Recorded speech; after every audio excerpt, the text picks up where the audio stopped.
सारा।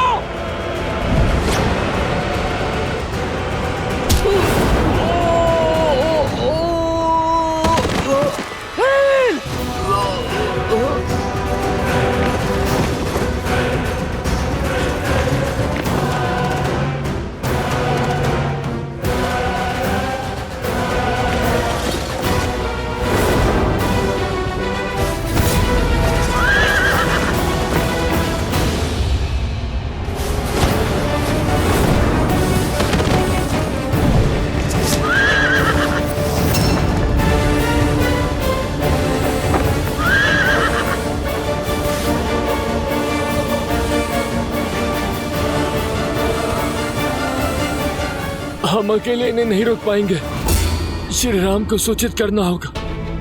आप जाइए भैया लक्ष्मण। नहीं मित्र, मैं अपने मित्र को युद्ध भूमि में इस अवस्था में छोड़कर नहीं जा सकता।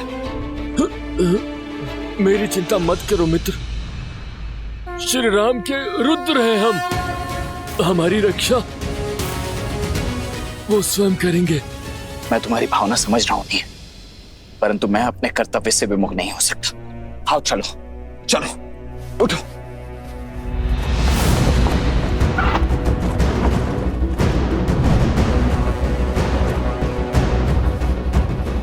पीछा करो इनका।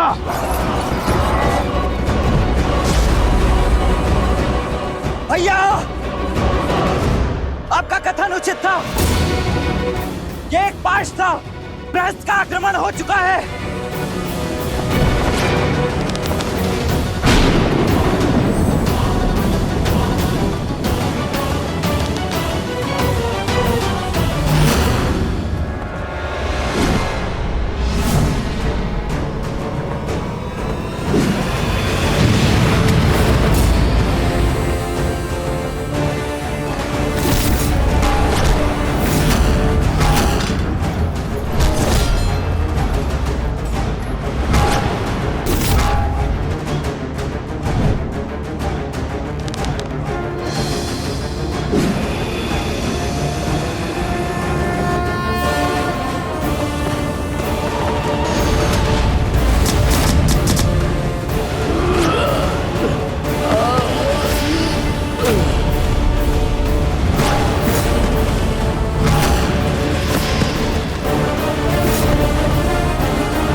नील,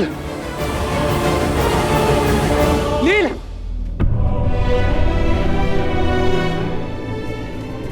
नील, नील मेरे भाई उठो, उठो ना, उठो नील। प्रभु, नील को क्या हुआ प्रभु?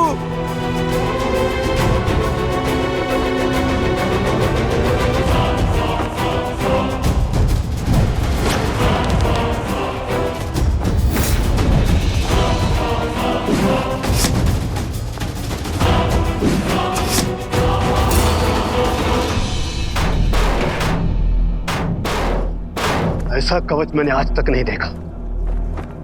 केवल वाणों की दीवार हमारे मायावी प्रहारों को रोक रही है और उस पे एक दरार तक नहीं।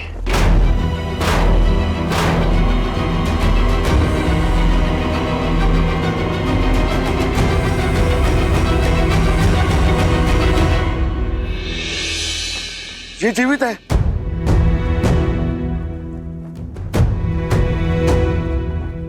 इसके शरीर में प्राण शेष है। इसे शीघ्र ही नहीं मित्र,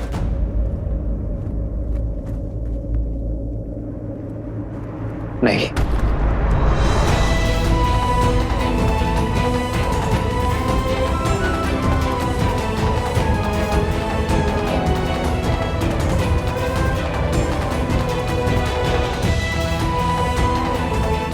तुम हमारे वानर वीरों के साहस का प्रतीक हो नील। इस प्रकार हार नहीं सकते।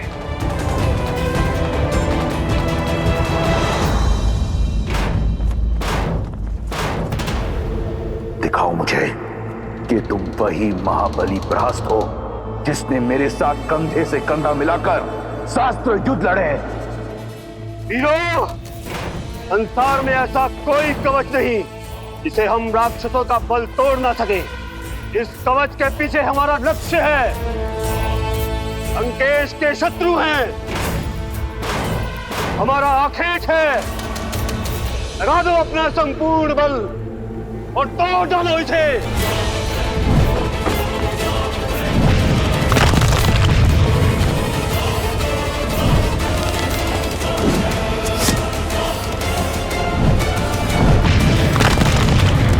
असंभव, एक तुच्छ नर केवल बाणों की इतनी अभेद्य भीत कैसे बना सकते हैं?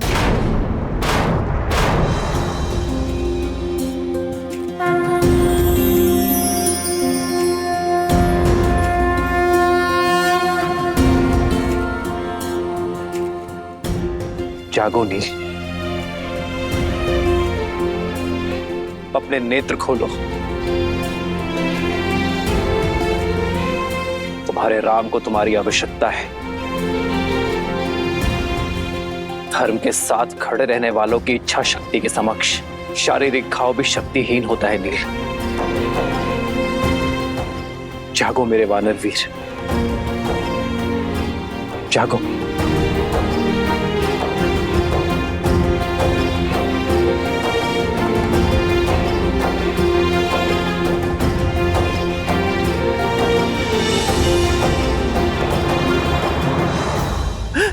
सुग्रीव का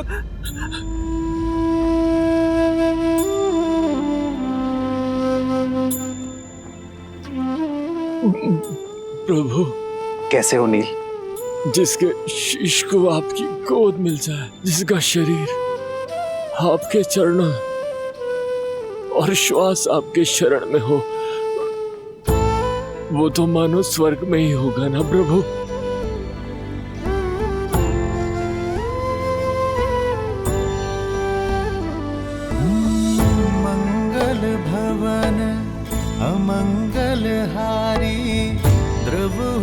दशरथ अजर बिहारी।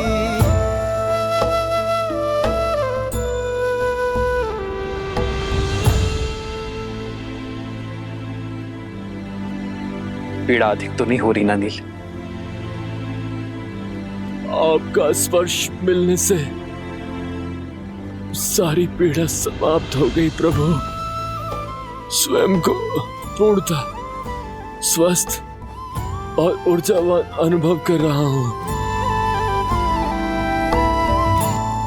बस मन में एक ही ग्लानि है, एक ही दुख है कि मैं आपकी आशाओं पर खरा नहीं उतर पाया प्रभु।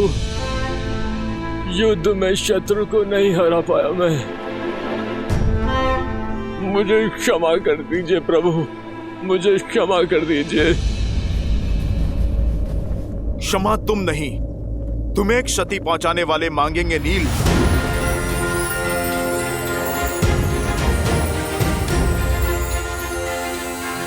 पीछे से वार करने वाले शत्रु का संहार प्रभु श्री राम का ये दूत करेगा।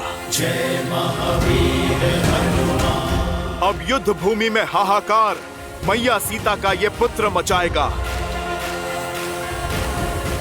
नहीं हनुमान, इसकी कोई आवश्यकता नहीं है। संघर्ष युद्ध भूमि में हो या जीवन में, उसका सामना स्वयं करना पड़ता है। यदि प्रहार नील पर हुआ है तो उस प्रहार का उत्तर देने का अधिकार केवल नील को ही है। प्रभु, किंतु नील को तो गहरी चोट लगी है। चोट शरीर पर लगी है, साहस पर नहीं, सामर्थ्य पर नहीं। यदि मन ठान ले तो शरीर भी साथ अवश्य देगा।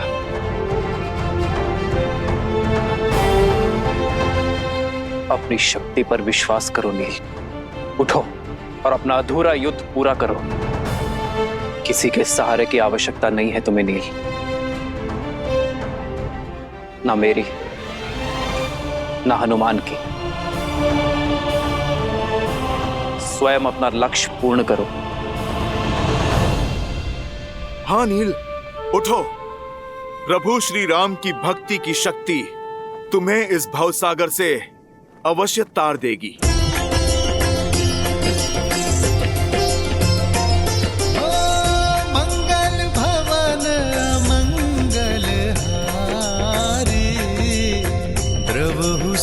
दशरथ अजर बिहारी। स्मरण रहे नील, हम किसी का ऋण शेष नहीं रखते। जो घाव मिले हैं उसका ऋण सूद समेत चुकाकर रहना। विजय भव नील।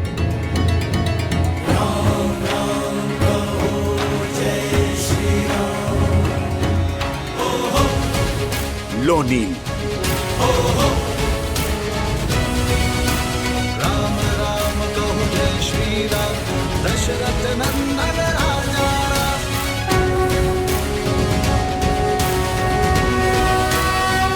जो आज्ञा श्री राम। सर्वे हो रघुवर कहात तो हर दुविधा सान होगी। तुम वीर पुरुष तुम पराक्रमी, तुम मर्यादा के हो स्वामी। साथ तुम्हारा जिसके साथ, तुम संकट हर लो आगामी।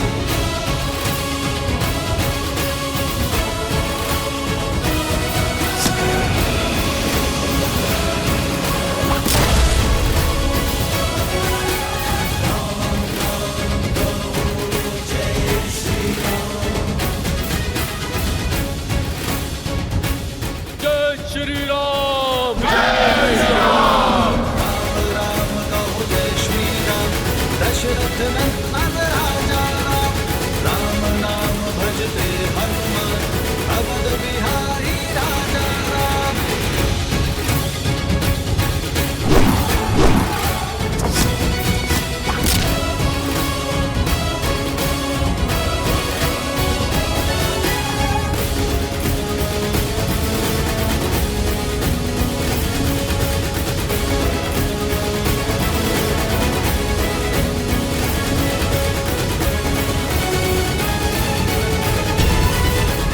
देख क्या रहे हो प्रहस्त?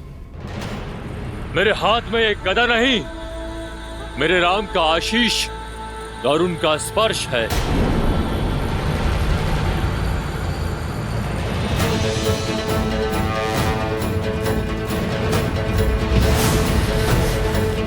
आक्रोश जोश क्रोध का ये क्षण है प्रतिशोध का। ललकार ओंकार का ये क्षण है अति विरोध का। जय श्री राम।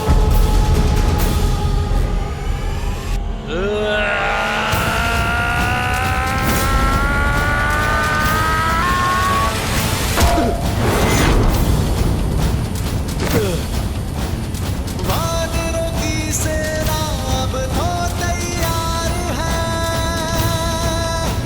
श्री राम की करे वो जय जयकार है। धर्म के संग अधर्म के विरुद्ध है। ये युद्ध है, महायुद्ध है।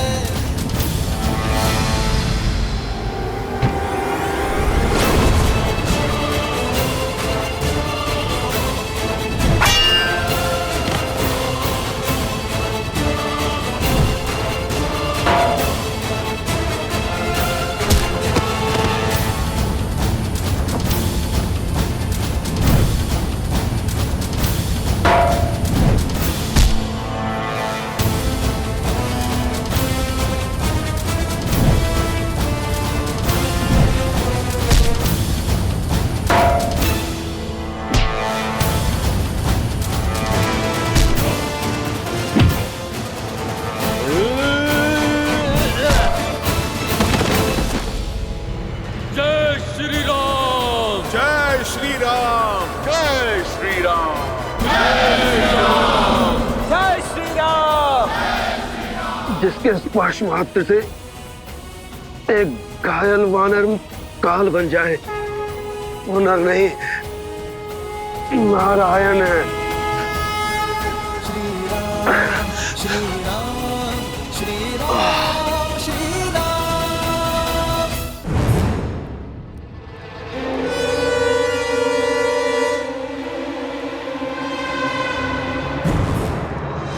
पुत्र महादेव की जय हो।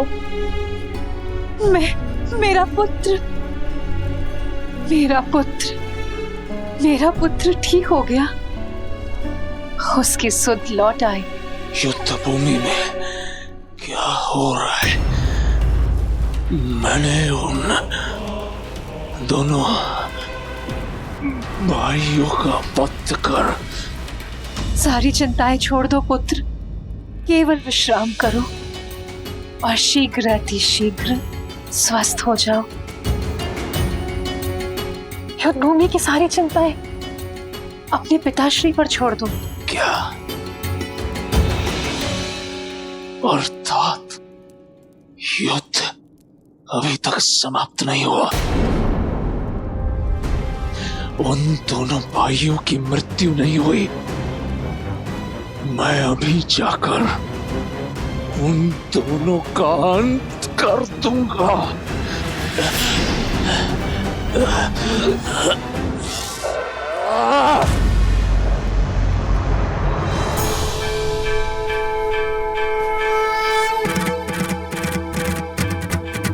जय जय अविनाशी सब घटवासी व्यापक परमानंदा अभिगत बोधितम चरित पुनीतम मायान्वित पहुंच गया हूं मैं। ये देवी मंदोदरी ठीक कहती है, आप मैं नहीं, नारायण है, साक्षात विष्णु का अवतार है। खेद केवल इतना है कि बहुत देर में समझा।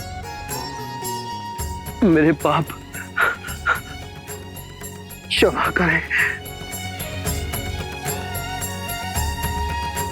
मुझे अगले जन्म में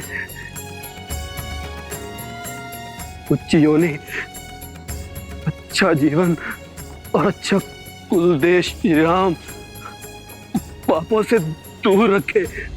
पिछले जन्म के कर्मों का फल होता है अगला जन्म। इस जन्म के कर्म तो भोग नहीं होंगे प्रहस्त, किंतु मैं आशा करूंगा कि इस जन्म से मिली सीख अगले जन्म के लिए पुण्य और सदाचार की नींव रखेगी। श्री राम।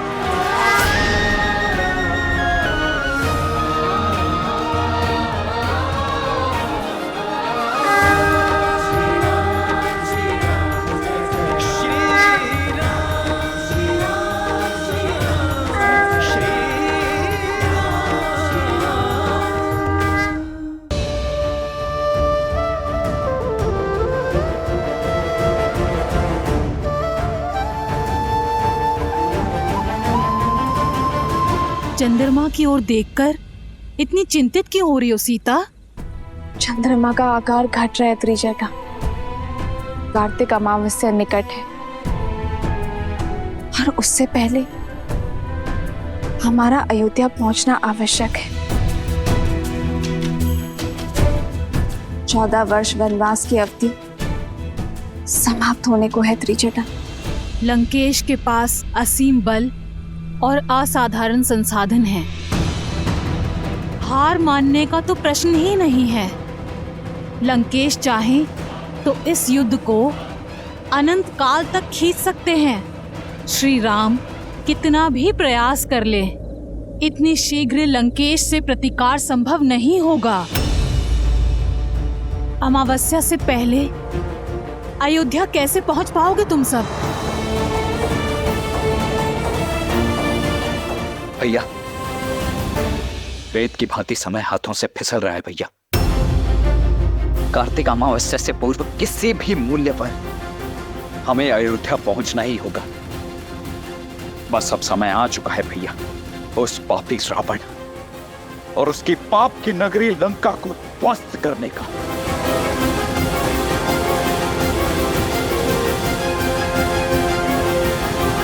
में लगे घाव वीर का श्रृंगार होते हैं, उसके पांव की बेड़ी नहीं। युद्ध का आरंभ उन वनवासियों ने किया था, परंतु उसका अंत हम करेंगे। उठो मेघनाथ, अपना वचन पूर्ण करो और अपने शत्रु पर मृत्यु का मेघ बनकर गरजो, बरसो। क्या एक पराई स्त्री की इच्छा अपने पुत्र के रक्त से बड़ी है आपके लिए लंकेश? सुध में मेघनाद को नहीं, आपको आने की आवश्यकता है। प्रतिशोध के मद में परिस्थिति को नकार कर मृत्यु से निकले मेरे पुत्र को पुनः मृत्यु की ओर धकेल रहे हैं आप। पिता हैं आप उसके, कुछ तो दया दिखाइए लंकेश। मौन, मौन। एक वीर को दया की नहीं, दिशा की आवश्यकता होती है। ये जो यहां मूर्छित पड़ा है, ये कोई साधारण राक्षस नहीं, मेरा पुत्र इंद्रजीत है। घोर तप से अर्जित मेरा वरदान है। इतनी जल्दी इसका शौर्य क्षीण नहीं हो सकता। लंका का युवराज है ये, इसे अपना कर्तव्य पूरा करने दो। लंका के शत्रु वहां हमारी प्रतीक्षा कर रहे हैं, उन्हें उत्तर देगा मेरा मेघनाद। उठो मेघनाद, बहुत हुआ विश्राम, अब करो संग्राम, करो संघार, प्रयास से, प्राण से, वयम रक्षामा, वयम रक्षामा। यदि ऐसा ही है तो मेरे पुत्र तक पहुंचने के लिए अपने संग्राम की पहली भेंट मुझे चढ़ाइए आप लंकेश, क्योंकि ये मां ना आपकी हट पूरी होने देगी और ना ही अपने पुत्र को कहीं जाने देगी, क्योंकि जो मेरे सामने है वो लंका का युवराज नहीं, मेरा पुत्र है, जिसे मैंने अपनी कोख में पाला है, अपने रक्त से पाला है लंकेश। और इस रक्त को अब मैं बहने नहीं दूंगी। इसे जीवन दिया है मैंने, और मेरे होते हुए इसका जीवन जाने नहीं दूंगी मैं। यदि अब युद्ध में मेघनाद गया तो मेरे शव से होकर जाएगा।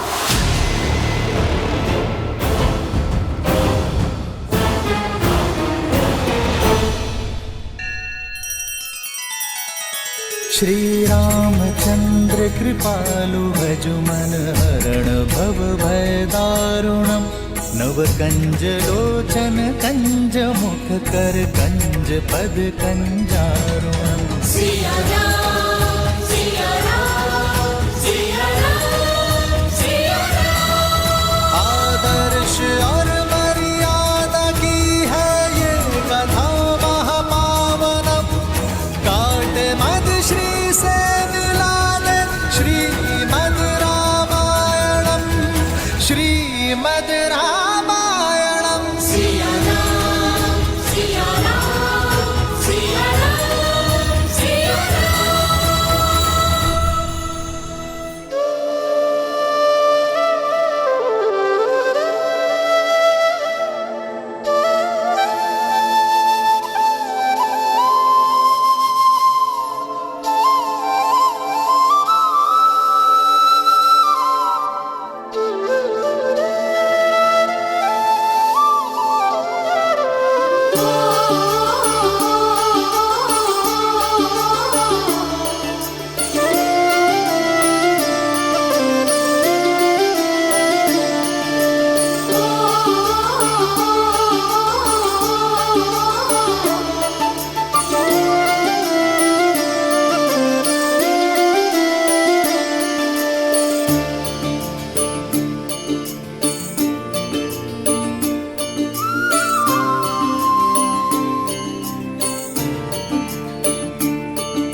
क्षमा कीजिएगा माता, किंतु आपका पुत्र एक वीर योद्धा है जिसने इंद्र को परास्त किया है।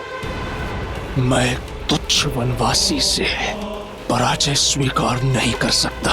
वो वनवासी नहीं, नारायण है मेघनाथ। मेरे नारायण केवल मेरे पिता है और मेरा लक्ष्य उनके सम्मान की रक्षा करना। मेघनाथ, तुम घायल हो पुत्र। और मेरे गांवों की औषधि उस वनवासी का रक्त है। मेघनाथ, मैं उसी से ठीक होऊंगा। वाह, वो वनवासी बिना किसी वैद, बिना किसी औषधि के रण में खड़ा है। यही आशा थी मुझे तुमसे कि तुम ये साहस दिखाओगे। अब समय आ गया है पिताश्री कि मैं आपकी वो आशा पूर्ण करूं। इस युद्ध पे सदा सदा के लिए विराम लगा दूं। आप केवल आज्ञा दीजिए।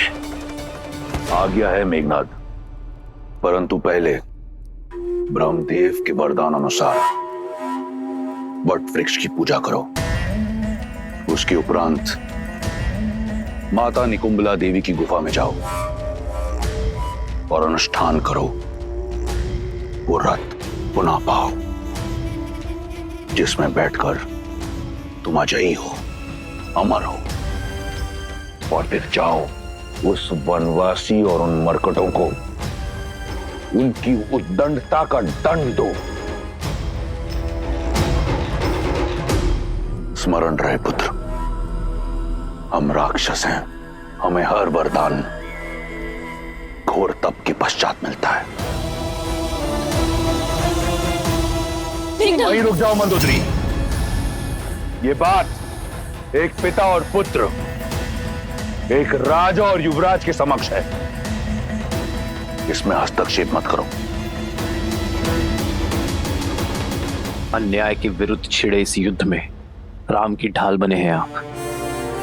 जब जब मेरे पग डगमगाए तब तब मेरा संबल बने हैं आप।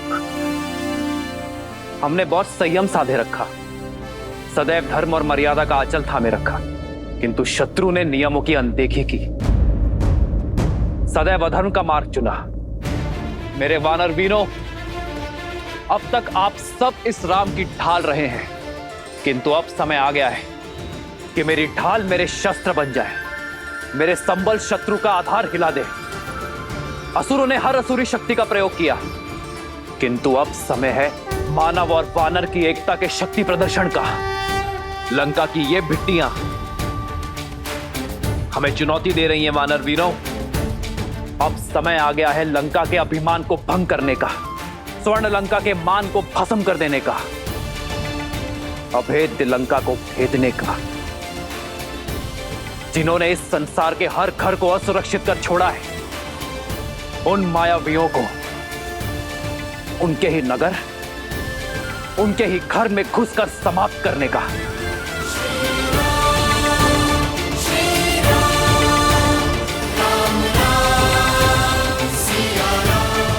यहां उपस्थित प्रत्येक वानर अपने आप में एक संपूर्ण सेना है। आवश्यकता है तो केवल अपने सामर्थ्य को समझने की,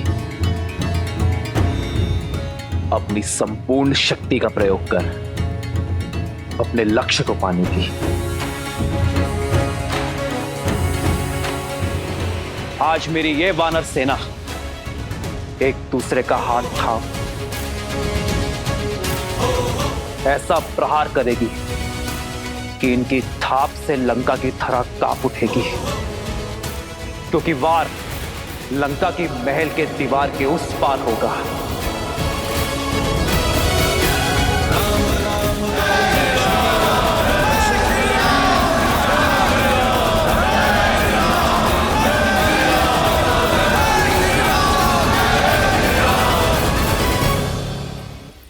मां का स्थान सदा पिता और पुत्र के बीच ही होता है लंकेश, और महारानी को युवराज और महाराज के बीच हस्तक्षेप करने का पूरा अधिकार है।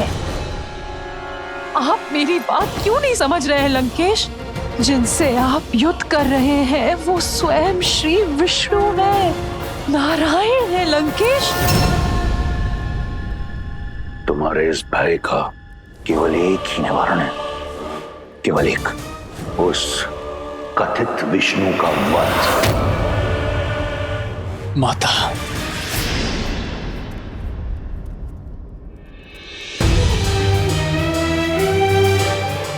मैं आपके पुत्र प्रेम का बहुत सम्मान करता हूं। आपका ये भय, ये चिंता आपके पति और पुत्र को दुर्बल बना रही है माता। इसलिए आप कृपा करके इसके बीच बाधा मत बनिए। मैं अभी इसी क्षण निकुंतला गुफा जाकर अपनी पूजा संपन्न करूंगा और उसके पश्चात क्या पुत्र? है कोई ऐसी युक्ति, ऐसी पूजा जो नारायण को पराजित कर दे? मेघनाथ, अपने नेत्रों से अपने पिता प्रेम का आवरण हटाओ और सत्य से मुख मत मोड़ो। सत्य से मुख तो आप मोड़ रही है माता। बस मैंने अपने पहले प्रहार में ही राम और लक्ष्मण दोनों का अंत कर दिया था। जिस राम को आप नारायण कह रही है वो मेरे नागपाश के प्रहार से भूमि पर पड़ा अपने अंतिम श्वास गिन रहा था। वो कोई नारायण नहीं है माता, केवल एक तुच्छ नर है। पिछली बार तो वो बच गया, किंतु इस बार मैं अपनी पूजा संपन्न करके उन पर ऐसा प्रहार करूंगा कि नर के साथ साथ उनके तथाकथित नारायण का भी अंत हो जाएगा। मेघनाथ, तुम कहीं नहीं जाओगे मेघनाथ। माता, आप समझ क्यों नहीं रही हैं? लंका का युवराज होने के नाते मेरा कर्तव्य है लंका का संरक्षण। अपनी दृढ़ता से मुझे बल दीजिए माता, अपनी ममता से मुझे दुर्बल मत कीजिए। मुझे मेरा कर्तव्य निभाने दीजिए।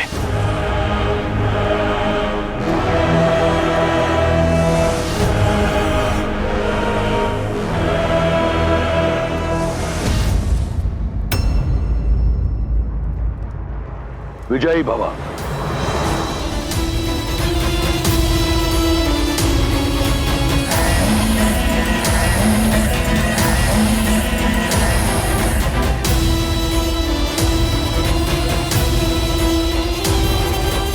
मेघनाथ, मेघनाथ मेरी बात सुनो। मेघनाथ, मेरी बात समझो।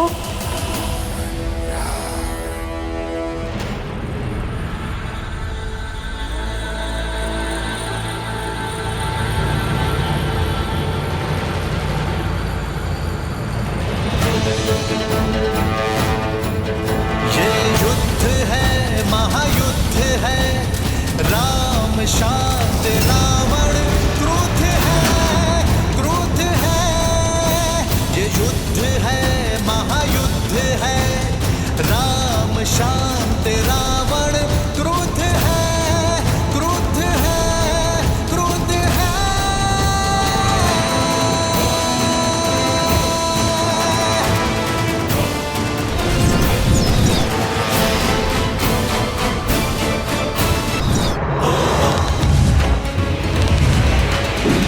पढ़ते श्री राम के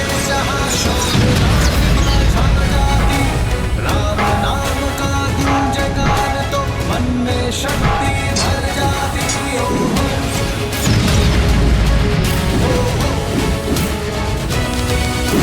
राम राम बोले श्री राम, दशरथ नंदन राजा। राम नाम बजते हनुमान, अवध बिहारी राजा।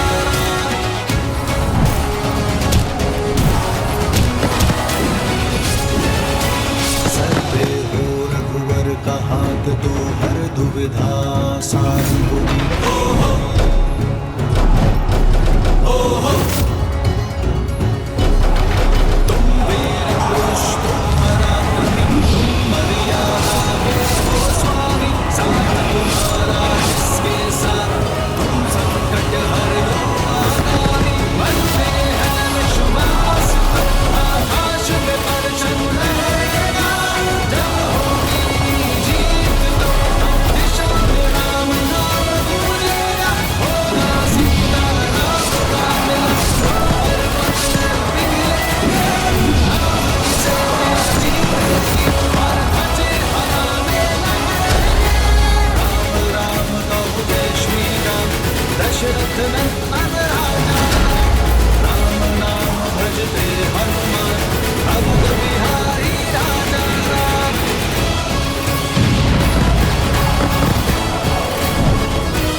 प्रभु, क्या हुआ?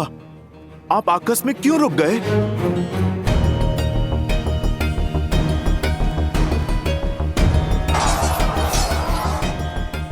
चलिए भैया।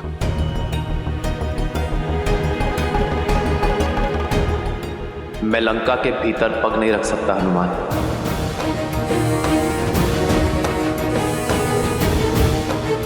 मैं लंका के इस द्वार की मर्यादा भंग कर सकता हूं, परंतु मेरी मर्यादा नहीं।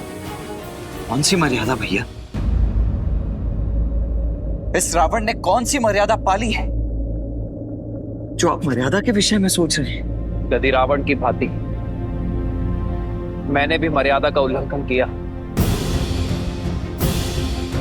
तो हम में और रावण में क्या ही अंतर रह जाएगा लक्ष्मण।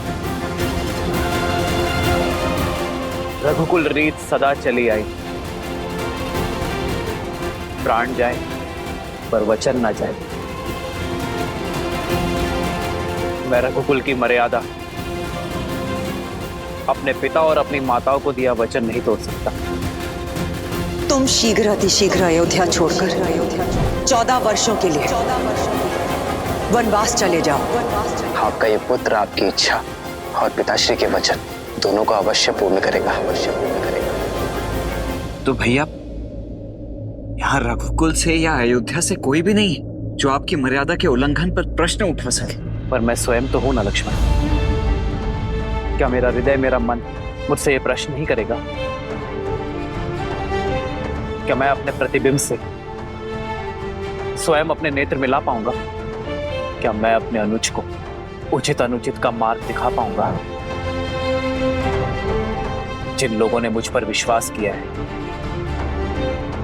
मेरे लिए अपना जीवन न्यौछावर किया है, क्या मैं उनका विश्वास सिद्ध कर पाऊंगा? मैं एक वनवासी हूं लक्ष्मण, अपने राज्य से निष्कासित।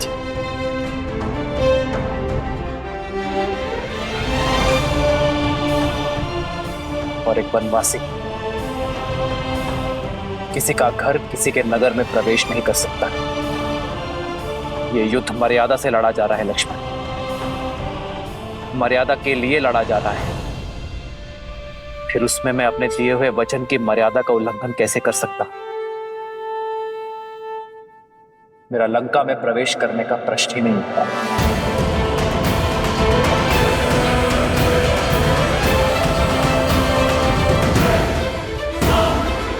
परिस्थिति के साथ अपने शब्दों को बदलना, प्रण को भंग करना,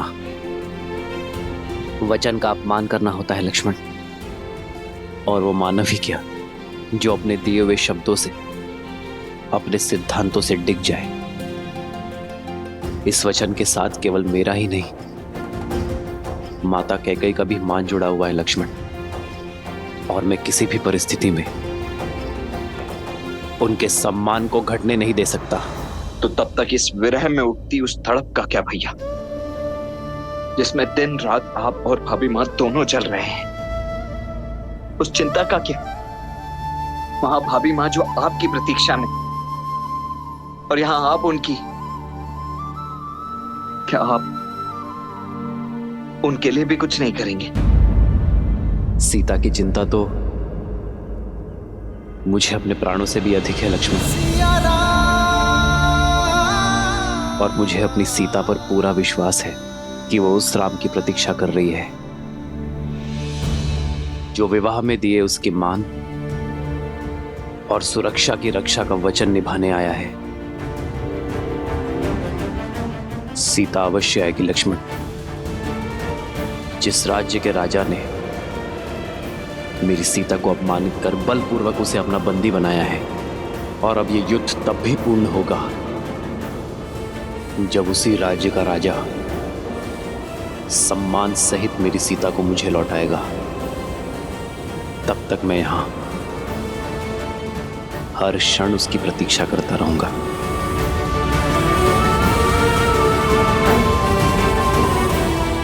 सीता लंका में बंदी बनकर आई थी, किंतु बाहर एक रानी बनकर आएगी।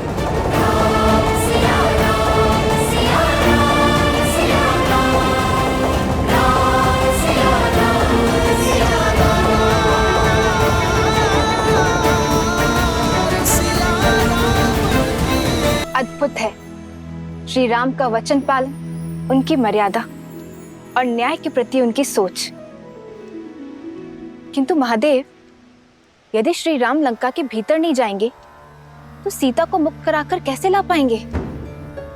अमावस्या के पूर्व अयोध्या कैसे लौट पाएंगे? और भरत के प्राण कैसे बचा पाएंगे? इतने कठिन समय पर भी वो अपने वचन पर अडिग क्यों हैं? मर्यादा का आंचल थामे क्यों खड़े हैं श्री राम? जो स्वयं ही मर्यादा भंग करे वो भला कैसा मर्यादा पुरुषोत्तम देवी? एक नर का मर्यादा और धर्म के प्रति समर्पण का भाव और उन्हें किसी भी मूल्य पर पूरा करने की हट उसे नारायण बनाते हैं। और श्री राम का यह समर्पण भाव और हट ही है जो उन्हें मर्यादा पुरुषोत्तम श्री राम बनाती। वैसे भी देव, जिसने इस संसार में धर्म और मर्यादा की स्थापना हेतु ही अवतार लिया, वो भला मर्यादा का उल्लंघन कैसे कर सकते? यदि मर्यादा का आंचल थामे रहेंगे तो अमावस्या तक सीता को लेकर अयोध्या कैसे पहुंच पाएंगे? देवी, मैंने आपसे पहले ही कहा था कि ना तो ये युद्ध सरल होगा और ना ही इसके द्वारा प्रस्तुत की गई चुनौतियां। परिस्थितियां अत्यंत विषम हैं और इन विषम परिस्थितियों से हमारे समक्ष कई प्रश्न उठ खड़े हुए। कैसे करेंगे श्री राम संसार में धर्म और मर्यादा की स्थापना? कैसे करेंगे श्री राम देवी सीता की रक्षा? कैसे समय रहते पहुंचेंगे श्री राम अयोध्या अपने भ्राता भरत के प्राण बचाने के लिए? परंतु इन सभी प्रश्नों के उत्तर मैं नहीं दूंगा। इन सभी प्रश्नों के उत्तर देंगे श्री हरि विष्णु के मनुष्य अवतार मर्यादा पुरुषोत्तम श्री राम।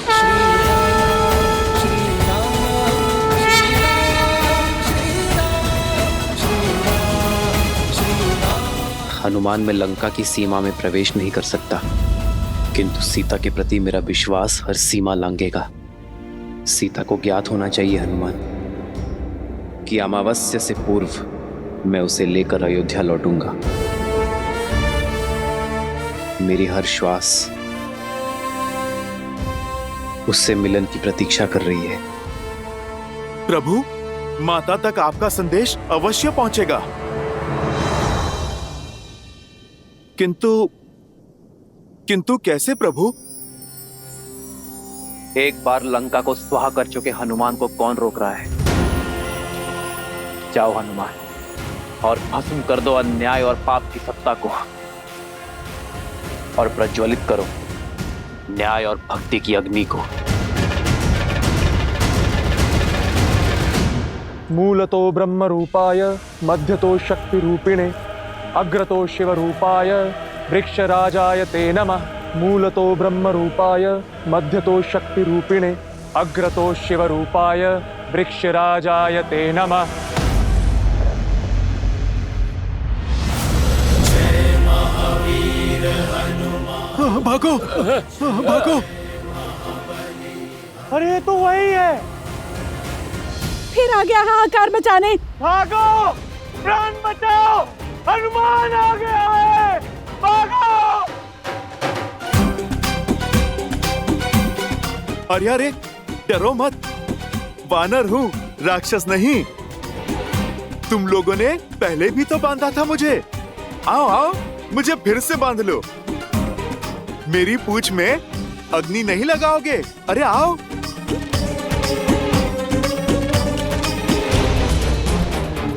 आओ आओ आओ ना, लगाओ अग्नि। ये तो वही है जिसने मेरे भाई निकुंभ की। नहीं, इससे बैर लेना उचित नहीं है। अरे ये तो कतई ठीक नहीं है। मैं पिछली बार आया था तब तो तुम लोगों ने मेरा बड़ा ही राजसी स्वागत किया था। कुछ नहीं करोगे?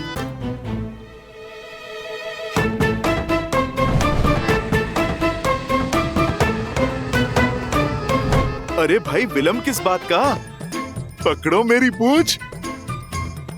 अरे बढ़ाओ हाथ और लगाओ अग्नि। बढ़ाओ बढ़ाओ। तू जाना, तू जाना, तू जा, तू जा। अरे भाई ये तो बुरी बात है ना। मैं मित्र बनकर बात कर रहा हूँ, तुम प्रहार करने आगे बढ़ रहे हो।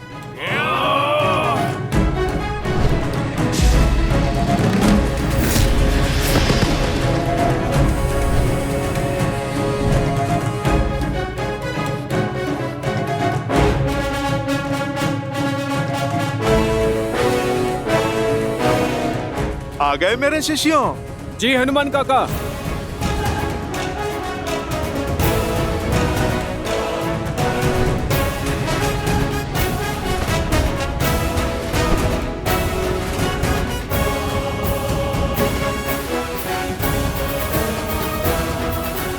अरे तुम तो बड़े विचित्र हो। पिछली बार अग्नि लगा रहे थे, अब अग्नि को ही मुझसे बचा रहे हो।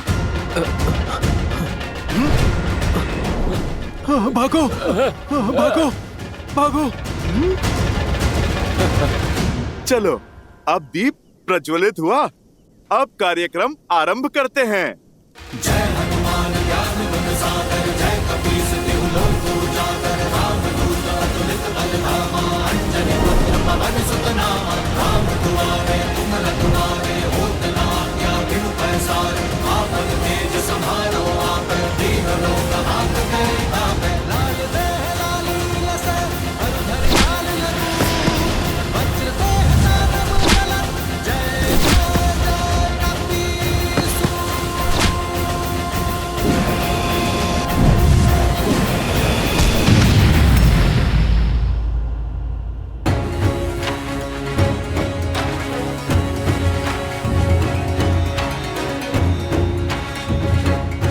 मैं लंका में प्रवेश नहीं कर सकता,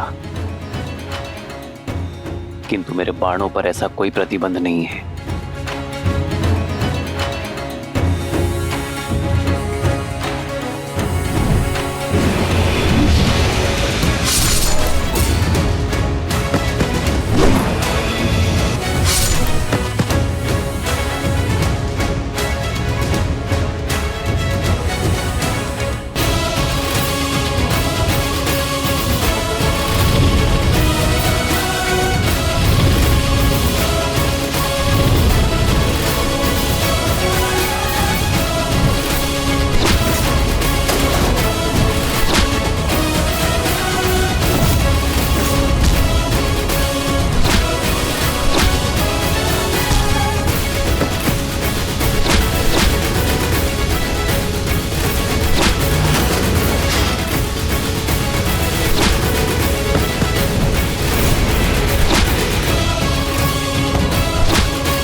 प्रभु, आपसे एक प्रश्न पूछूं? मुझे आप पर पूर्ण विश्वास है, किंतु एक बार लंका जल चुकी है, पुनः जलाने से क्या लाभ होगा? मेरा अर्थ है, इस निर्णय के पीछे अवश्य ही कोई गहरा कारण होगा, कोई युक्ति होगी। मैं आपकी जिज्ञासा शांत तो कर दूंगा विभीषण, किंतु मेरे निर्णय का कारण आपके दुख का कारण हो सकता है। क्या आप अब भी जानना चाहते हैं?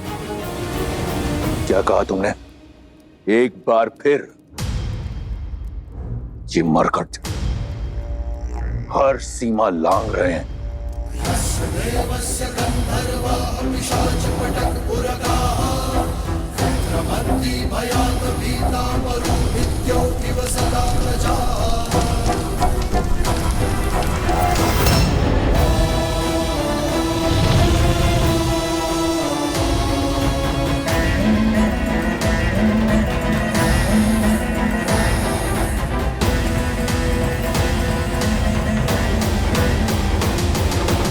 ये अग्नि लंका दहन के लिए नहीं है, रावण के मन में और अधीरता भड़काने के लिए है। जब व्यक्ति अधीर हो जाता है तो उसके विवेक पर विकार हावी हो जाता है, उसके सोचने की शक्ति क्षीण हो जाती है। और मैं चाहता हूं रावण इस युद्ध की सबसे बड़ी भूल करे, शीघ्र अतिशीघ्र करे। कैसी भूल प्रभु? मैं कुछ समझा नहीं। कुंभकर्ण, आप ही ने सूचना दी थी ना? रावण के पास ब्रह्मास्त्र से भी बड़ा अस्त्र है। कुंभकर्ण, जो अभी निद्रा में है, यदि वो 2 दिन तक और सोता रहा, अपनी निद्रा पूर्ण कर ली, तो उसे मिले वरदान के अनुसार वो अगले 6 माह तक अजय और अमर होगा। उसे युद्ध में पराजय करना असंभव होगा विभीषण। हमारे पास इतना समय नहीं है विभीषण। रावण को इस बात का ज्ञात है, इसीलिए वो 2 दिन बीतने की प्रतीक्षा कर रहा है, हमें व्यस्त करने का प्रयास कर रहा है। किंतु मैं ये होने नहीं दूंगा। मेरी ये युक्ति रावण के धैर्य का बांध तोड़ उसे अधीर बनाकर कुंभकर्ण को जगाने के लिए विवश कर देगी। विभीषण, मैं जानता हूं आपके भाई के लिए आपका हृदय विचलित है, किंतु यह संहार आवश्यक है धर्म की स्थापना के लिए। लंका के द्वार से राम, लक्ष्मण और उनकी सेना आक्रमण कर रही है। लंका के भीतर ये वानर उत्पात मचा रहे हैं। हमारी सेना दोहरे आक्रमण के लिए सज्ज नहीं। समस्या विकराल है महाराज। शीघ्र, अतिशीघ्र समाधान खोजना होगा। समाधान एक ही है महाराज, युवराज इंद्रजीत। और वो देवी निकुंभला के अनुष्ठान में लगा है। उसका अनुष्ठान कहां तक पहुंचा? अभी वो वट वृक्ष की पूजा संपन्न कर रहे हैं। उसके पश्चात ही युवराज निकुंभला देवी की पूजा आरंभ करेंगे महाराज। ब्रह्मदेव, इस वट वृक्ष की पूजा संपन्न हुई। अब आपके दिए वरदान के अनुसार मैं देवी निकुंभिला का आवाहन करने हेतु सज्ज हूं। अपने आशीर्वाद के फलीभूत होने का आशीर्वाद दीजिए ब्रह्मदेव,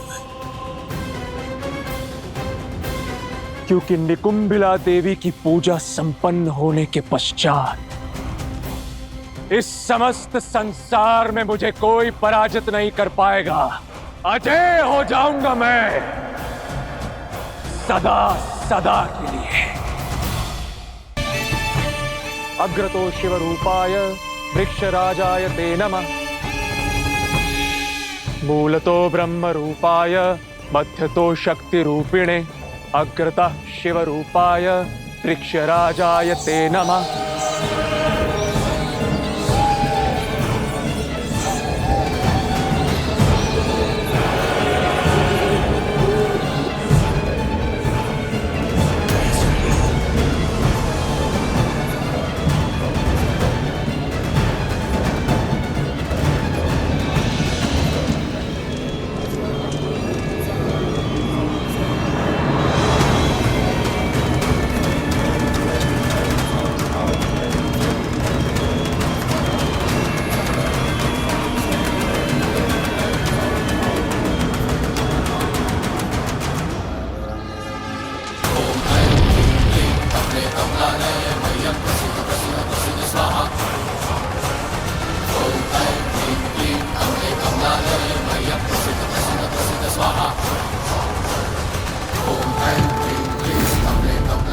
हे देवी निकुंभिला,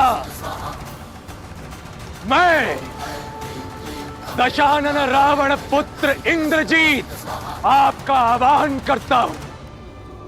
आपसे अजय रथ और शक्ति अस्त्र मांगता हूं और यह आशीर्वाद चाहता हूं कि आपके शक्ति अस्त्र से मैं उन वनवासियों के जीवन का अंत स्वयं अपने हाथों से लिख सकूं। समस्त लंका की आस और मेरे पिता का विश्वास केवल मुझ पर टिका हुआ है और मेरी आस और मेरा विश्वास आपके आशीर्वाद पर, मेरे अजय होने के वरदान पर।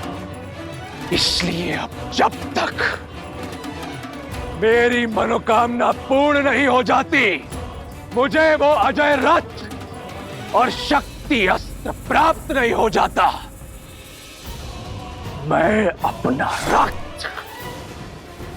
आपको समर्पित करता रहूंगा। जब तक मेरे शरीर में बहते रक्त की अंतिम बूंद समाप्त नहीं हो जाती, मैं आपकी पूजा आराधना करता रहूंगा।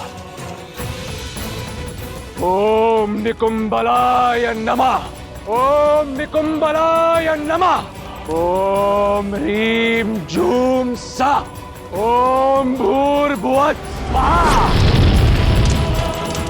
लंका के पास समय नहीं है महाराज। वानरों का तांडव आपने देखा है। शीघ्र ही कुछ नहीं किया तो हम सब कुछ हार जाएंगे महाराज।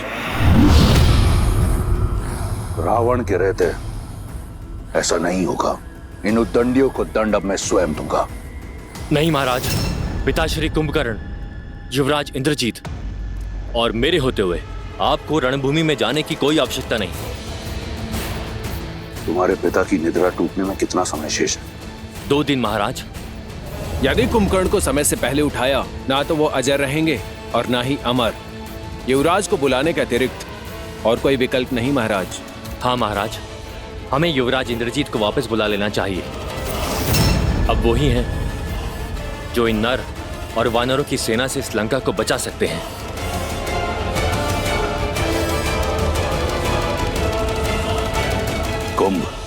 कुंभकर्ण को जगाने की तैयारी करो।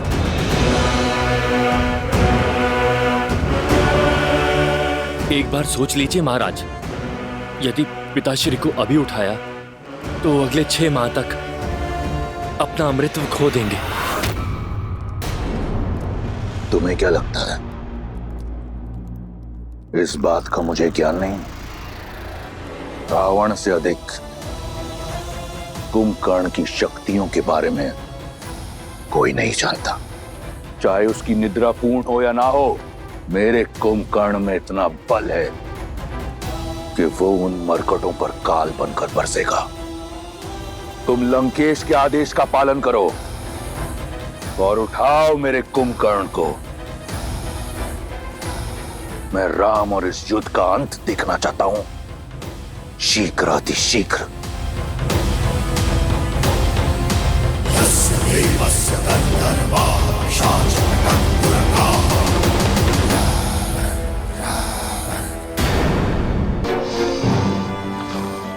स्वरनाथ से ही टूटेगी अब इनकी गहरी निद्रा। वाद्य यंत्रों को पिताश्री के कानों के समीप बजाओ।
कदाचित तलवार की चुभन और चट्टानों का भार इन्हें उठा दे। प्रारंभ करो।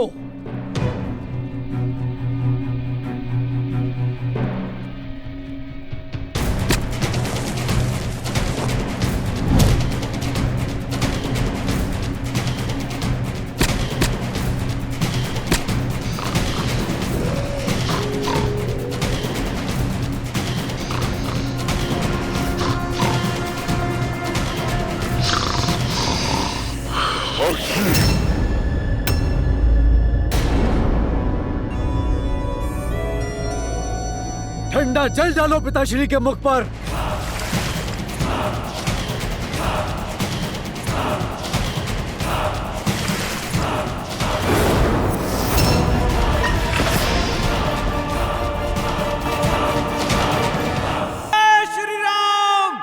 जय श्री राम।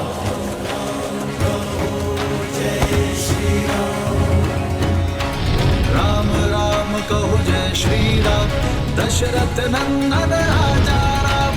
राम नाम भजते हनुमान, अवध बिहारी राजा राम। हनुमान काका, अब अगला लक्ष्य क्या है? वहां विस्फोटक सामग्री है जिसका उपयोग निश्चित रूप से हमारे विरुद्ध ही किया जाएगा।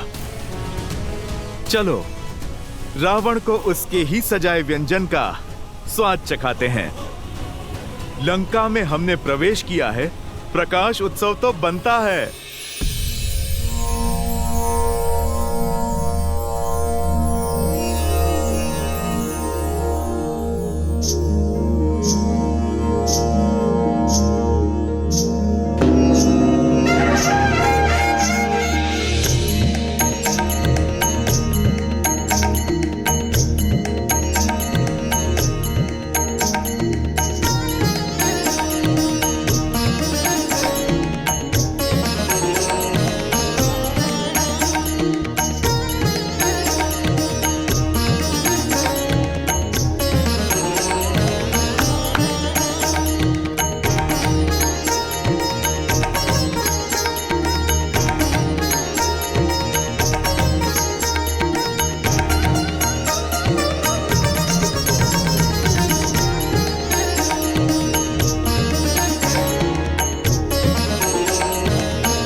केवल एक उपाय शेष है, कदाचित उससे बात बन जाए।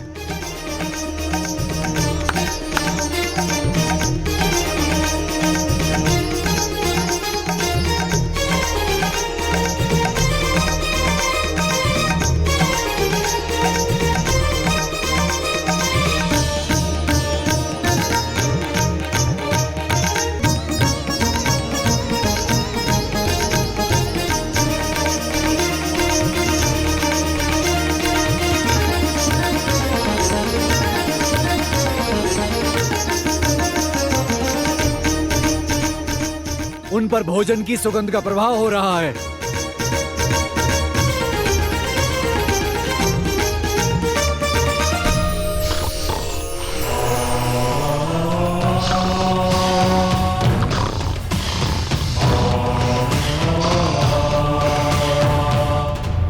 सदा शुभ समाचार लाते हो शार्दुल।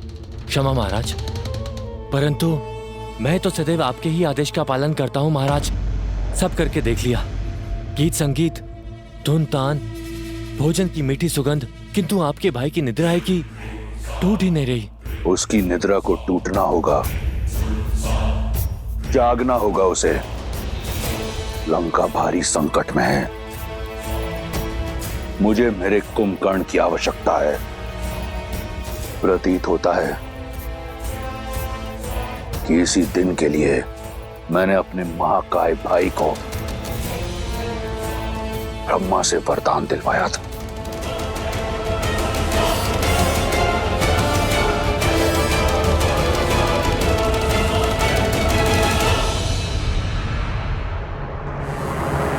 तुम वीर पुरुष, तुम पराक्रमी, तुम मर्यादा के हो स्वामी। नील, संकट हर लो आगामी, मन में है विश्वास तो आकाश में परचम लहरेगा। जब होगी जीत तो हर दिशा में राम नाम गूंजेगा। होगा सीता राम का मिलन, वो पर्वत पिघलेंगे। राम की सेना जीतेगी और ध्वजे हवा में लहरेंगे। जय श्री राम। जय श्री राम। जय श्री राम।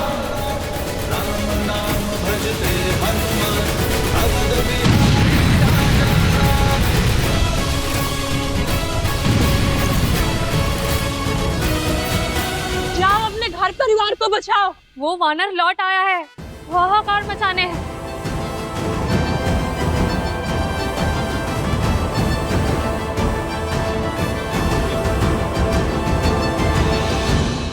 बीच युद्ध में पुनः लंका दहन, जाने क्यों?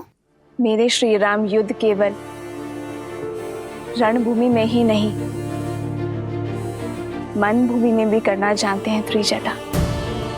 लंका दहन का निर्णय रावण के धैर्य को तोड़ने की नीति से लिया गया है। ऐसा समझो लंकेश के अंत का आरंभ हो चुका है त्रिजटा।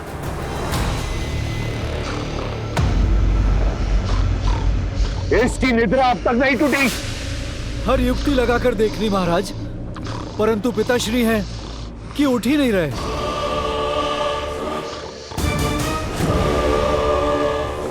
गज सेना को बुलाओ और चढ़ाओ इसकी देह पर।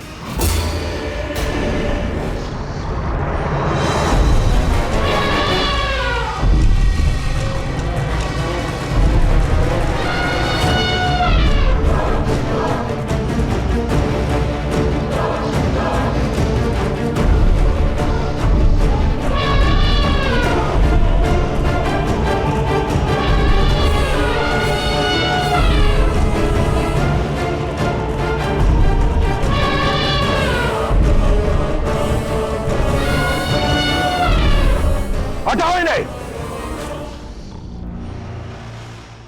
उठो कुंभकर्ण, लंका को तुम्हारी आवश्यकता है।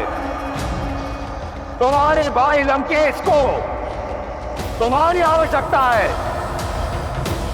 अपने भाई की पुकार सुनो। उठो, उठो, उठो। मैंने कहा, उठो, उठो, उठो।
बड़े भैया आप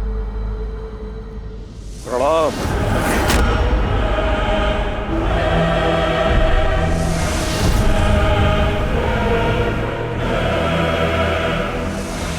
मेरी निद्रा की अवधि पूर्ण होने से पहले मुझे उठाया गया है, अर्थात कारण बहुत बड़ा है। क्या लंका पर कोई भारी संकट आ पड़ा है भैया? तुम्हारा संदेह उचित है। लंका की एक ही पुकार है, त्राहिमाम। और इस पुकार का कारण बनने का दुस्साहस किसने किया? कौन है तीनों लोकों में जो मेरे भाई को इतना विचलित कर दे कि मेरे वरदान को भंग करके आपको मुझे उठाना पड़ा? एक वनवासी।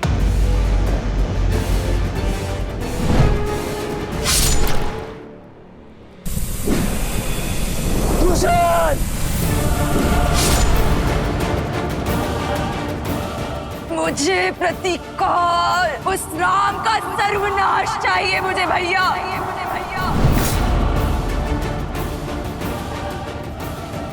अब मैं तुमसे बलपूर्वक विवाह करूंगा।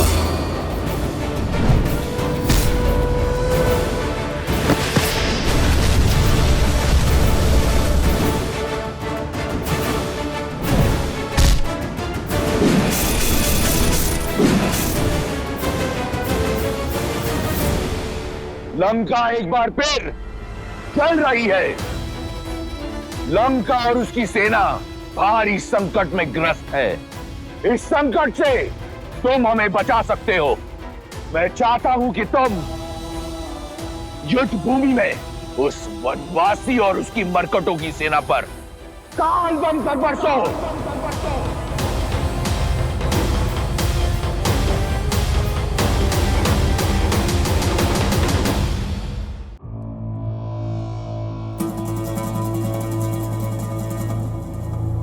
विभीषण कहाँ है भैया? नाम मत लो उस विश्वासघाती का।